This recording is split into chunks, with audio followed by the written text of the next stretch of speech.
साथी, मुख्यमंत्री जी कहते थे ट्रिपल इंजन सरकार चाहिए। आपने देख लिया ट्रिपल इंजन? 3 इंजन टकराए कि नहीं टकराए? वही हालत उत्तर प्रदेश में है। ये सब इंजन एक दूसरे से टकरा रहे हैं। तो कन्नौज की घटना पे कल जो हुआ, कन्नौज की घटना तो ऐसे सांसद पुलिस को पीट रहे हैं। बताइए, ये है कानून व्यवस्था? पुलिस क्या बुलडोजर के पीछे छिपे जाके? अगर पुलिस के पीछे बीजेपी के लोग दौड़े तो बताओ बुलडोजर के पीछे खड़ी होगी पुलिस? और याद कीजिए आप चंदौली का चुनाव, किन्नरों ने अगर अपने कपड़े न उतारे होते और पुलिस की लाठी अपने हाथ में न ली होती तो किन्नरों को इन्होंने चुनाव हरा दिया होता। लेकिन हम बधाई देंगे उन किन्नर समाज के लोगों को जिन्होंने लाठी ली हाथ में, कपड़े उतारे और बीजेपी के अधिकारियों को सबक सिखाया। सर, रेल दुर्घटना हुई है, इस पर आपकी क्या प्रतिक्रिया?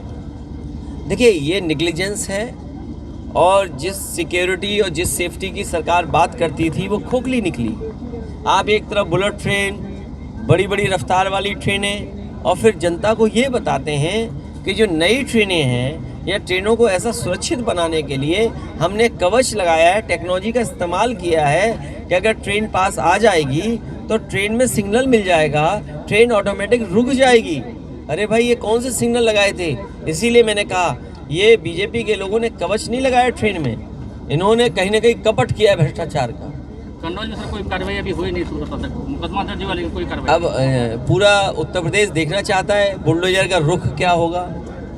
और जो मुख्यमंत्री जी कहते हैं कि गुंडे, बदमाश, अपराधी, अब जब उनकी पार्टी में गुंडे, बदमाश, अपराधी होंगे, और ये पहली घटना नहीं है, इससे पहले तहसीलदार की भी पिटाई हुई थी वहाँ। इससे पहले जो नगर निकाय का चुनाव था, नगर पालिका में, लोगों को जो बूथ पर थे उन्हें पीट पीट करके भगाया था।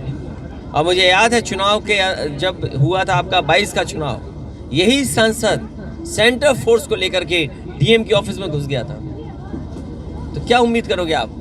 सर, 24 के चुनाव को लेकर अभी एसी की हवा खाने दो किसी लोगों को। आजमगढ़ में चौधरी जी से, जैन जी से चलेगा नहीं, जो हमारा गठबंधन है वो हमारा गठबंधन रहेगा। जैन जी से रहेगा, जैन जी से हमारा है।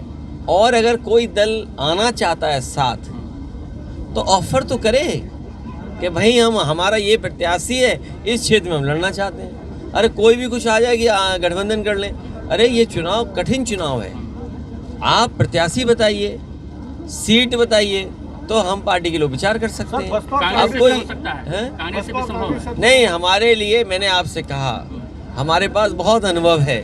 हम कांग्रेस से भी गठबंधन कर चुके, बहुजन समाज पार्टी से भी गठबंधन कर चुके, और आप जिन लोगों का नाम लेते हैं उनसे भी गठबंधन, अभी हमारा गठबंधन चल ही रहा है। इसलिए समाजवादी पार्टी सोच समझ करके फैसला लेगी, और अगर कोई गठबंधन करना चाहता है तो ये तो बताए कि कौन सी सीट, कौन सा प्रत्याशी। आप पे प्रत्याशी ढूंढोगे सीट के बाद, ये थोड़ी होता है राजनीति में। संभावनाएं खुली हुई है गठबंधन की। हम कह रहे हैं जो हमारा गठबंधन रहा है, और हमें अनुभव है गठबंधन करने का और गठबंधन चलाने का। जो आजमगढ़ मोदी जी हटेंगे ये श्योर है, आप लोग इसमें निश्चिंत हैं? मैं उससे बड़ी बात कह रहा हूँ कि हमारे नौजवान अगर रोजगार और नौकरी और अग्निवीर पक्की चाहते हैं तो बीजेपी को हटाएं। सर, आजमगढ़ में जमीन तो